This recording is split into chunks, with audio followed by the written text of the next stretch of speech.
আসসালামু আলাইকুম বন্ধুরা, আশা করি আপনারা ভালো আছেন ও সুস্থ আছেন। আলহামদুলিল্লাহ আমিও ভালো আছি। এখানে দেখুন বুগেনভেলিয়া গাছ যত দিন যাচ্ছে ততই কিন্তু ফুলও দিচ্ছে আর কত সুন্দর কালার। আর বুগেনভেলিয়া গাছের ফুলগুলো কিন্তু অনেক দিন ধরেই থাকে। তো এখানে আমার সাদা আর লাল ফুলটাও কিন্তু ফোটা শুরু হয়ে গেছে। দেখুন কত সুন্দর একটা দৃশ্য, দেখতে কিন্তু খুব ভালো লাগে। আর আমি এখানে চলে আসলাম। দেখুন আমার যে লঙ্গান গাছ, ফোর সিজন লঙ্গান গাছটি রিপোর্ট করার পরে বসিয়েছিলাম, তো রিপোর্ট করার ভিডিও আমি আপনাদেরকে দিয়েছিলাম। তারপরে দেখুন এই যে গাছেও ফুল এসছে। তো রিপোর্ট করার ডেট থেকে 2 মাস পরে কিন্তু আমরা গাছে কোনো খাবার দিয়ে থাকি না। তারপরেই আমরা সরিষার খোল ভেজানো পানি আর যেটা দিই কিচেন লিকুইড আর হচ্ছে পেঁয়াজের খোসা ভিজানো পানি, এইগুলো আর কলার খোসা ভিজানো পানি, এগুলো কিন্তু নিয়মিত দিয়ে থাকি। তো তারপরেই দেখুন আমার গাছে কিন্তু প্রচুর ফুল এসছে। তো এই লঙ্গান গাছ পরিচর্যা আজ করব। তো বন্ধুরা এখানে দেখুন আমার ইঁদুর কি বলবো, পাখি যা করছে সেগুলো আপনাদেরকে আর বলে বোঝাতে পারছি না। আমি তানজিলা বেগম আর আপনারা দেখছেন তানজি ক্রিয়েটিভ গার্ডেন। তো ভিডিওটি বন্ধুরা শেষ পর্যন্ত দেখুন। দেখে যদি আপনাদের একটু ভালো লাগে তো পুরনো বন্ধুরা ভিডিওটি বেশি বেশি করে শেয়ার করবেন। আর নতুন যারা দেখবেন তো বন্ধুরা চ্যানেলটিকে সাবস্ক্রাইব করে আমার পাশে থাকবেন। তো এখানে দেখুন থোকায় থোকায় কিন্তু ছবেদা ঝুলছে।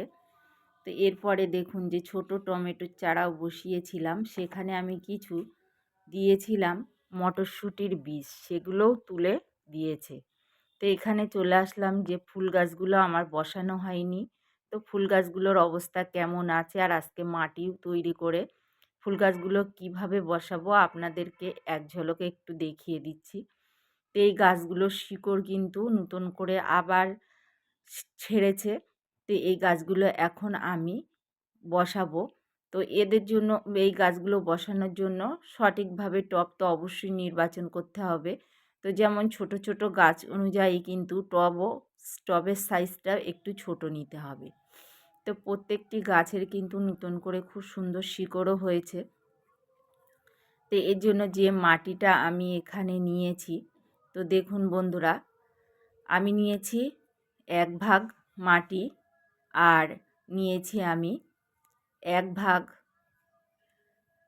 লিপ কম্পোস্ট আর কেঁচো সার, এই দুটো সমপরিমাণ নিয়ে 2 ভাগ মিশিয়ে নিয়েছি। তারপরে আমি এর সঙ্গে একটু ফাঙ্গিসাইড আর ডিমের খোসা ব্যবহার করেছি। এছাড়া চাইলে আপনারা কিন্তু হাড় গুঁড়ো, শিংকুচি নানা রকম খাবার আছে, আপনারা নিতে পারেন। তো আমি এইভাবেই কিন্তু ছাদ বাগানে গাছ করি। এরপরে তরল খাবার দিই আর গাছে কিন্তু প্রচুর ফুল আসে। এরপরে দেখুন আমি বসিয়ে দিচ্ছি। তো এখানে আমি 6 ইঞ্চির একটা টব নিয়েছি।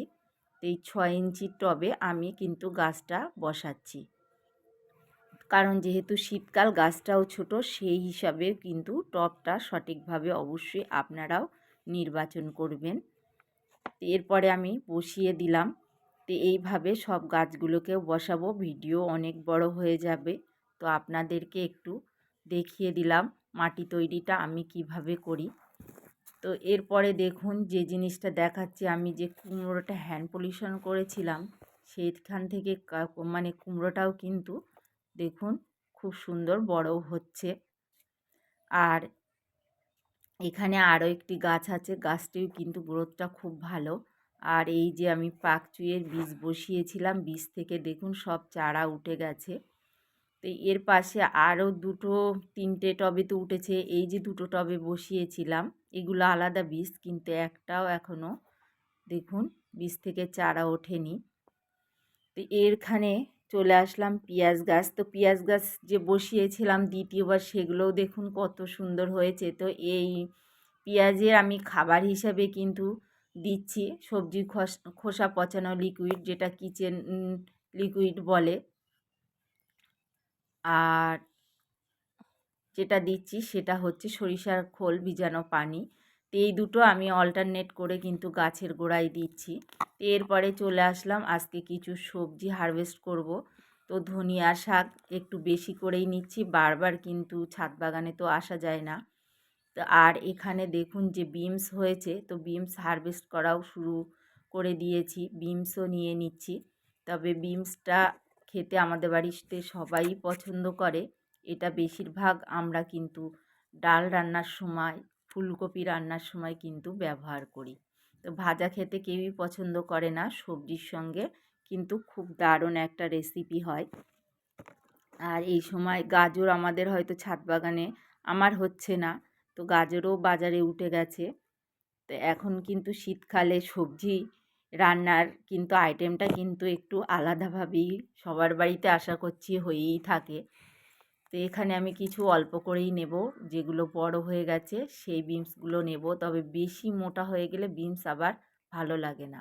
তো এখানে চলে আসলাম সিম গাছে, সিমও কিছুটা তুলে নেব। তো দেখুন সিম থোকায় থোকায় হচ্ছে, আর এখানে আমি কিছু সিমও তুলে নিচ্ছি। আর সিম গাছে আমার একটু পরিচর্যা মানে একটু অসুবিধার কারণে তো হয়েছে, ঠিকভাবে আমি সব গাছেই পরিচর্যা করতে পারিনি বলেই বসাতে পারিনি টাইমে, আবার পরিচর্যাটাও একটু গণ্ডগোল হয়ে গেছে। তো এখানে চলে আসলাম, দেখুন এই যে লঙ্গান গাছটি, তো এখন আমি এই লঙ্গান গাছে একটা খাবার দেব, যেহেতু প্রচুর ফুল এসছে। এখান থেকে মানে আমার এই প্রথম, এর আগেও ফুল এসেছিল, আমি রাখিনি, ভেঙে দিয়েছিলাম। তো এবারেই আমি এই ফুল থেকে ফল নেবার জন্য আমি কিন্তু গাছের একটু পরিচর্যা করছি, তার সেটাই আপনাদেরকে একটু দেখিয়ে দিচ্ছি। তো বন্ধুরা, এই যে দেখুন আমি এখন যে খাবারটি গাছের গোড়ায় দেব, আর ফুল আসার পরে গাছে কিন্তু সবসময় একটু ভিজা ভিজা মানে পানিটা ঠিকঠাক দিয়ে রাখতে হবে, অতিরিক্ত পানি দেওয়া যাবে না, আবার পানি কমও দেবেন না, যেহেতু শীতকাল।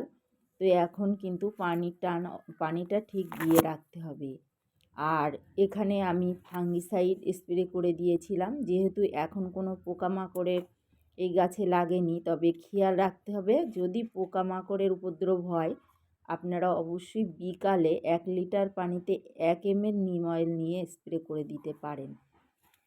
তো এই যে দেখুন আমি খাবার নিয়েছি গাছের গোড়ায় এখন দেব। তো প্রথমে যেটা হচ্ছে কলার খোসা নিয়েছি 1 মুঠো, আর এখানে কেঁচো সার নিয়েছি, আর ভার্মি কম্পোস্ট নিয়েছি, আর এখানে নিয়েছি বোরন 1 চামচ, নিম খোল নিয়েছি 1-1.5 চামচ, আর ডিমের খোসা নিয়েছি আমি প্রায় 1.5 মুঠ। তো নিয়ে এই সব খাবারগুলো মিশিয়ে এখন আমি এই যে গাছের গোড়ায় দিয়ে দেব। তো এই ডিমের খোসা, হাড় গুঁড়ো এখানে আপনারা ব্যবহার করতে পারেন, তবে হাড় গুঁড়োর পরিবর্তে আমি ডিমের খোসা নিয়েছি।